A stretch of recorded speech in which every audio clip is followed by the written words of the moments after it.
This is Gynecologic Surgeons Unscrubbed, a series-based podcast focusing on surgical and medical education and featuring expert interviews and practice-changing discussion. Our host is Dr. Kara King, a member of the Cleveland Clinic's section of minimally invasive gynecologic surgery. Dr. King is also the director of benign gynecologic surgery and associate program director of the Cleveland Clinic's MIGS Fellowship. This podcast is a collaboration between MDedge and the Society of Gynecologic Surgeons. We'll be right back after this message. This podcast is made possible by Boston Scientific. To learn more about Boston Scientific, please visit bostonscientific.com. The opinions expressed in this podcast belong solely to the featured clinicians and do not necessarily reflect the views of Boston Scientific. Welcome back to Gynecologic Surgeons Unscrubbed, Part 2 of our interview with Nancy Peterson, founder of Nancy's Nook. If you missed Part 1, make sure you check it out as Nancy describes her personal history of endometriosis and how Nancy's Nook took shape. In this episode, we will discuss the complexity of resident training, role of imaging in endometriosis management, as well as the power of patient education.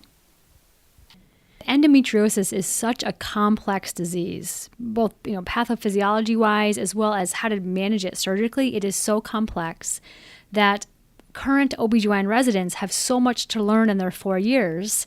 It's close to impossible to get into the depth and breadth of what you need to know to handle endometriosis correctly, right? I agree with you completely. They don't come out of their residencies prepared to treat endometriosis effectively because they haven't been exposed to everything they need to know. Right. I don't really know enough about the MIGS programs or the fellowships, but I've often wondered if there was a way to insert an endometriosis-specific module of information into that program. What's it look like? Where's it found? How does it change over time? What's the true symptom profile? What kind of team do you need to deal with it well? Even if it was just an introduction, I think it would begin to cut down on the number of cases where we say you don't have the disease because I didn't learn about any of that stuff. There's a group going on, and I'm sorry, I'm so busy anymore. I can't keep track of all of it, but they're posting on Twitter, and one of the physicians, I want to say Leonardi, posted that he is now recommending that all patients in the evaluation and treatment of endometriosis not only have their surgery, but we need to be using ultrasound more effectively on everybody. And I wrote back, I would just love to see that. We're losing kidneys to this disease. It's a benign disease, so to speak, at least. It's rare that it causes somebody's life or converts to cancer, but I know rarely it can. But, just last year, I think we identified about 18 patients that lost kidneys, 2 of whom lost both kidneys and are on dialysis waiting for transplant. Maybe his idea of being sure everybody has an ultrasound, we're going to pick up enlarging kidneys maybe earlier before we're losing them. Even if that team can't manage the ureter being bogged down, they can get stents into it and not lose the kidney. So I was really encouraged to see him actively asserting that we should be using more ultrasound in patients. Imaging in general, I absolutely agree with you, Nancy, and that a well-trained sonographer for ultrasound can pick up really subtle signs of endometriosis. That's what I hear. When I was in the clinical area, we didn't see much of that. In fact, Dr. Redwine was down in radiology teaching the radiologist what endometriosis, the nodules look like on the bowel. But I never had any exposure to finding subtle disease. And I'm still saying, I'm not sure all subtle disease can be found because of my history, and yet I know they're getting much better. They're getting better, exactly. Sonographers are getting better, and we do a lot of MRIs here at the Cleveland Clinic right now because our radiologists have been especially trained in how to pick up some of these other signs of endometriosis, which can really help with pre-op planning too, right? Making sure that you have the right team involved and all of that. So I agree, it's really important. And you're also pointing out the importance of finding a surgeon that has high volume, right? You want to find a surgeon who does this all of the time, every single day. Yes, we encourage that as part of our teaching. Is you need to be with the team who do a lot of these surgeries. I teach them. It doesn't matter. They've been through a MIGS program. Maybe they worked with a program that does a lot of excision. But now the real learning comes as you start doing a lot of surgeries. You're going to teach yourself. Ricardo Pereira in Brazil years ago, he came to a meeting with Dr. Redwine, and he was listening to what he heard, and he ended up buying a section of slides and some videos, and he went back to Brazil. And a couple years later, he came back, and he said to Dr. Redwine, "Can we talk a few minutes?" And he started showing Dr. Redwine his videos. And Dr. Redwine was going, "Whoa, that is really good stuff. Where did you learn that?" I taught myself. There are not too many people that can teach themselves. But if there's interest and a desire to learn more about it, it's as complex as brain surgery, in my view. And it takes as much training and as much experience on the job to get really good at it. And so we teach patients that. This is not something that somebody can walk in brand new out of a residency and remove DIE from deeply infiltrating endometriosis from the pelvis. It's going to require a bit more than that little amount of training. Yeah, and endometriosis can have that iceberg effect, just like you said, where it may not look like very much of anything, but when you start excising it, it's actually quite infiltrative and deep. So you're exactly right. It takes some extra training. And they need to be prepared for it before they go to surgery. So your idea about the ultrasounds and getting better at that, and then having a crew available to you, if not in the OR with you. We've had patients say, well, my doctor, who is not somebody trained in endometriosis, said he found some endometriosis of the bowel, so he sent me off to a colorectal surgeon. I kind of discourage that. I think the colorectal surgeon should be part of the endometriosis team. The gynecologist needs to be there, needs to help identify disease, help, it's the same thing like when they're going into the chest. It'd be all right if the gynecologist is there looking at those lesions that the thoracic surgeon's going to deal with. It makes the whole team stronger. When they work together like that, it seems like everybody learns much faster. I absolutely agree that endometriosis is the disease that gynecologists need to own. And even though we may not be able to do exactly what you said, a big diaphragmatic excision or a big bowel resection, I absolutely agree that we should be running the team that does that. Absolutely. Because we know what it looks like. We know what margins you need. We know all those details. So I agree. We should definitely be owning that. Recently, I've begun to notice that where they're not working with teams, we're seeing a lot of ostomies. And I kind of come from Redwine's program where he and Dean Sharp, I think, maybe did 400 or 500 bowel cases. I can't give you the exact number. And there was only one colostomy done in that whole group, and that was Dean was gone, somebody else was helping, and there was an accidental injury that required a colostomy. So I think there's room for education there, too. Do we really need to be doing colostomies on all these bowel lesions, or can we, with a little more careful, either emptying the bowel or not emptying the bowel? I know there's two theories on that now, but it's still possible to take a segment without necessarily doing a colostomy. Right. I'm impressed with your knowledge, Nancy. You're nailing it. Well, that was one thing that I did when I was working. I read well, first of all, I interviewed every patient before they ever came. Then when they came, had a chance to talk with them about their symptoms, and so I listened to Symptoms Forever. I read every single comprehensive history and physical that Redwine did, and he was very comprehensive. I read every pathology report. I read every OR report. And so that was kind of my learning. I didn't work for him. I worked for the hospital, and it didn't take very long for them to dedicate me completely to the program. So I had the time to do that. And then we have a number of wonderful surgeons in Nancy's Nook who help us with learning. I just posted something yesterday and said, please don't respond to this. This is just for the surgeons to respond to. I wanted to know about how many of them felt we needed to be suppressing disease before we did the surgery. Do we really need to put all these patients on Lupron or whatever? And I don't know, maybe a dozen of them responded and shared their individual views on it. And most of them were on the same page, but there was a little bit of differences. And they talked them through, and the patients got to watch that discussion without getting into it. And it helps the patients understand that endometriosis care is not a nailed-down science. There are a lot of theories out there. There's a lot of belief systems of how you should approach it. And when you take a dozen or so good surgeons discussing the differences in how they approach it, it's helpful for patients to understand, there isn't one right way maybe. When I told the administrators that you wanted to do this interview, and I said, what's the one thing that we're doing that's of more value than anything else? And to a person, the response was around the idea that educated patients make better decisions, they advocate for themselves, they grow strength from watching everybody else advocate for themselves. And we're kind of careful when a patient comes back and gives us a report about their experience. We try to thank them for doing their own research and then making a plan and moving forward. Because so many of them feel stuck. You know, look, I've been through 7 surgeries. I've been through 10 surgeries. What was the skill level you were working with? Okay, and we look at that. That person hasn't been specifically trained in endo, so maybe it's worth at least getting a consult so you can learn more about the disease, begin to make a plan that's going to be more effective. So that was, I guess the administrators were kind of thinking the same thing that I was, that it is worth teaching patients to understand the disease in any way possible and then to start advocating for themselves.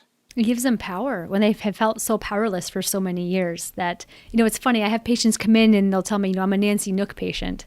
And as soon as I hear that someone's a Nancy Nook patient, I'm like, oh, all right. You're going to have a really high working knowledge on the disease process. Well, good. I'm glad they're coming pretty well prepared. They are. And their questions for me are dead on, right? They're asking me very, very good questions. Like, what is your surgical volume? And what do you do if you find bowel disease? And what does your team look like?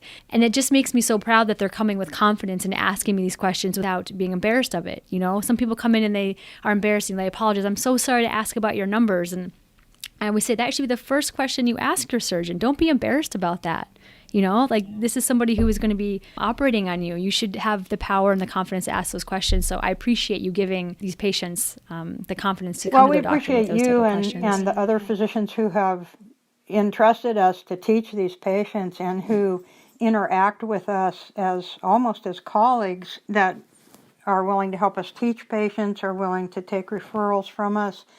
I know that it's hard for a lot of physicians to think something of value can come off the internet, they'll just tell patients, hang up that computer, put your phone away or whatever. Be cautious. But, yeah, right. Really, but what has happened with this group is that we have tried to keep our information as fact-based as possible.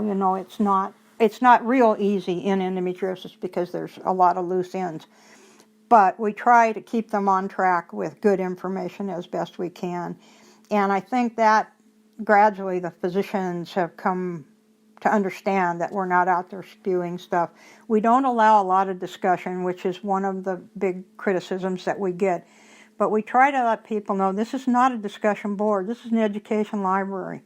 You get to educate yourself so you can make better decisions. If you want support, find another group, because what happens when you start doing support is all kinds of misinformation gets out there. And we have 45,000 posts a month. We try to make sure everything that gets posted is accurate. We can't do that, so you don't get to talk. You can tell us. So sorry. You can tell us about your consult. You can tell us about your surgery. You can tell us about your original history when you're asking for what do I do, and we'll direct you. But we don't get to have a lot of back and forth because there's too much misinformation. So. And I love that. You are like a all business, no BS, type of moderator. And and I appreciate that. But that's the only way to keep the truth on your site, right? When you have 80,000 members. You can't handle an 80,000 member group any other way. And it's so frustrating for some of the patients, and we're sensitive to that. But, many of our administrators are in school. They've got families. They've got full-time jobs. There's only a couple of us that are not working, and which is one of the reasons I do a lot of the answering of questions, and when the others have time, they step up and take it on, But as things are now, it takes me about 8 hours a day. It's a good thing I don't sleep well, because at night, I don't have anything else to do. My goodness, that is so much dedication. I am so It's not impressed. dedication. I got to tell you, it's not dedication. It's poor sleep. Oh my goodness. It's to keep from feeling sorry for myself when my thoracic spine's acting up. So it keeps me busy. It's a win-win. It's a win-win. Yeah. Absolutely. So how many moderators do you have now? Did We you say have over 15? 3 moderators and 12 what we call administrators. The moderators do things like just help keep the checks on track. The administrators help with decision making and with reviewing articles that come in and with policy for the board. We often get physicians offering to help us financially cover expenses.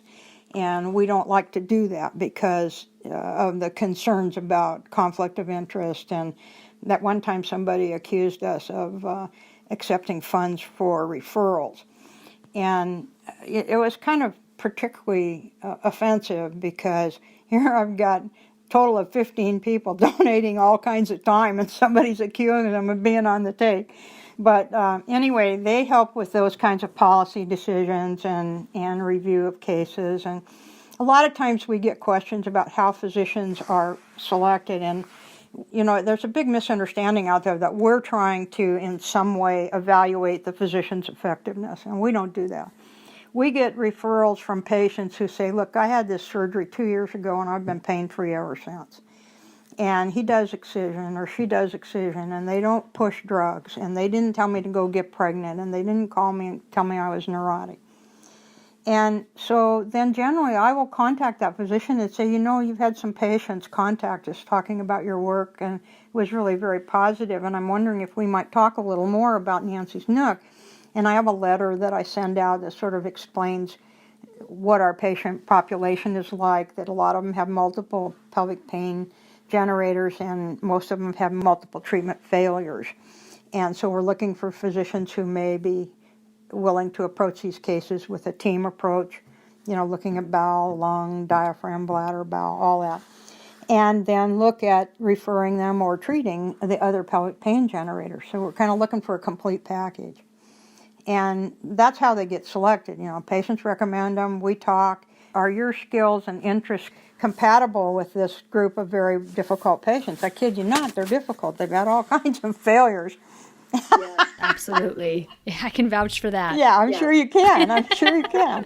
They just, they've been through everything. And in many cases, they're in a state of despair. They have lost all hope. And so then when we send them out and they're going, I don't know. And then they come back with, whoa, they listened, they believe me, I'm going to have surgery. And then they'll come back and tell us how it went. And we have seen some amazing pregnancies that just simply never were going to happen the way they were. And I know a lot of physicians, and particularly in the reproductive endocrinology group, just don't believe that we should be in there operating before they get pregnant. But, sometimes that's all they need is the inflammation and the disease removed. Plus, some of the patients with DIE, we've seen some ruptured bowels as the pregnancy has grown, and heavy adhesion to the bowel as the pregnancy expands. The bowel didn't hold up.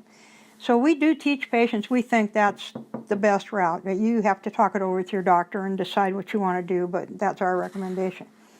But I have babies all over the world now. I couldn't get pregnant myself, but I got babies everywhere. And my oldest babies are in Toronto, and they're, I think, 26, 27, and 30.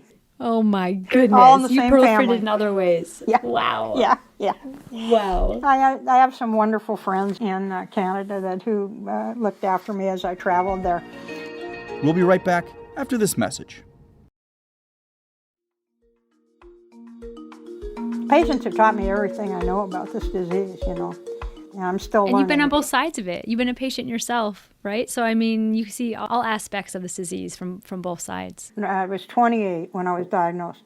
But I had multiple episodes of ruptured cysts in the emergency room or in the hospital with a blown abdomen, and I didn't have an appendix anymore, so they're going, well, we're not going to open you up, you're just going to have to wait it out.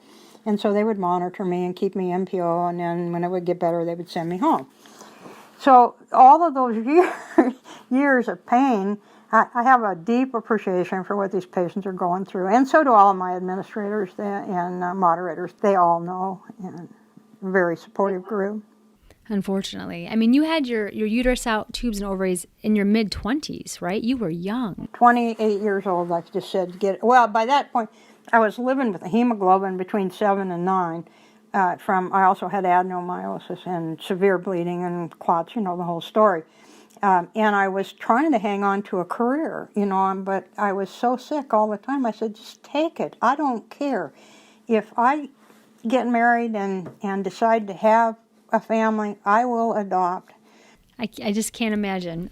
You are just a remarkable woman, Nancy. Well, truly. thank you for that. We appreciate you. You just kind of stumble along and do the best you can, and sometimes it becomes a win. You just don't know. I didn't know I was going to end up doing endometriosis. It started out as a neuro nurse, and when I first came to Bend, they had just brought 2 neurosurgeons in, and so I was helping with a lot of that, and then bedside care got to be too much physically because of my back and my legs, so I went on to being a supervisor and stumbled into red wine one night. It's just a wild story. I know, a wild story to run into Dr. Redwine in the cafeteria. Yeah, really. So I have one final question for you to conclude our interview.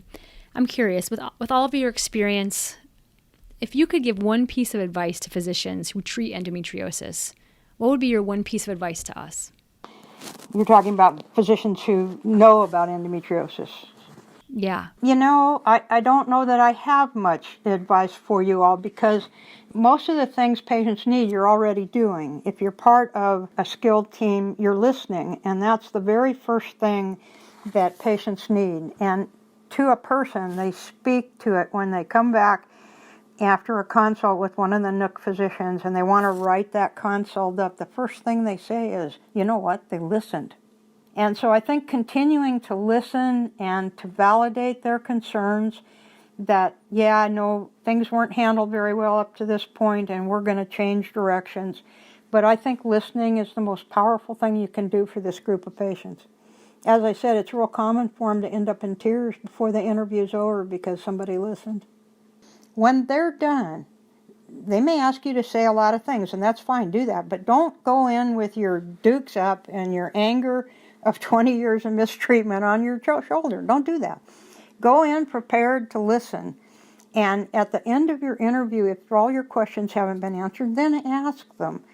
But listen, take somebody with you. This is going to be a different kind of consult than you've ever had. These people are knowledgeable about endometriosis. They know that it takes a lot of years to get to diagnosis. So that I try to teach patients to be prepared to listen and to not go in aggressively, leave your anger at the door, let the doctor help you figure out what you need to do. Most of the Nook doctors are very good at that, and we appreciate you all very much because it is validating for these patients. In fact, like I say, almost to a person, when they come back to talk about their consults, that's what they say, that they listened, I was heard, somebody believed me, my bowel hurts, it could be endometriosis, that pain in my chest could be endometriosis of the diaphragm. So I think what you're doing as a group of skilled endometriosis care providers is listening and continuing to do that, I think. And continue to mentor others as you have. I see you all teaching, and I point that out to our members a lot, that you are teaching others. And, we've got 8 million patients in this country and maybe 200 doctors that I've identified so far. I mean, I know there's more out there, but I haven't figured out where they are. And so, there's a huge demand. I think that's the thing. Yeah, absolutely. And I was just going to talk about what you said about training more providers, and you're exactly right. I think as more providers are trained, meaning minimally invasive GYN surgeons, as well as some REI fellowships are very surgically heavy as well, we are starting to permeate into different residency programs and then teaching the residents. And just like you spoke about earlier about could we do these little like mini webinars or mini educational topics for our residents, just so they know that even if they're not trained to do the correct surgery, they know that what the correct surgery should be and refer to the right providers. So I think slowly but surely we're permeating into these different We seem to be seeing more multispecialty treatment centers starting to crop up. I think that there's a lot of power in that. Again, some of the physicians who first started with us who were a little hesitant as they've added consultants to help them with their team, they're getting really excited. I mean, there's good feedback when a patient gets their life back and they write you a letter. You go, oh my God, I did something wonderful, It's just like me having babies all over the country, you know. Wonderful. I'm glad. So true. But you're right. Like we had our meeting here this morning, our multidisciplinary meeting this morning, right? We have a radiologist at the table. We have an anesthesia pain doc at the table. We have our gynecologist. We have our colorectal surgeon, right? We have our urologist. And it just brings such rich discussion, right? Review the MRI, compare it to our surgical images, just continue to push yourselves to get better. It makes such a big difference and it gains momentum. It's awesome. Yeah, I see that feedback loop is really important. You know, it's just like the doctors in Thunder Bay never got any feedback that what they were doing didn't work, and they went away thinking they were curing the disease. What a powerful misstatement. I mean, incomplete loop. We encourage patients now to try to close that loop and to do it without rancor and without anger. Just close the loop, you know. Help previous doctors understand that your life has improved and why, you know. Right. No, I love it. Well, Nancy, I can't thank you enough for your time tonight. I appreciate your insight. I appreciate your advocacy. You're doing really tremendous work for our patients out there, so thank you. And that's all for this episode of Gynecologic Surgeons Unscrubbed. Join us next episode for more expert insights and perspectives. From all of us at MDedge and the Society of Gynecologic Surgeons, thanks for listening.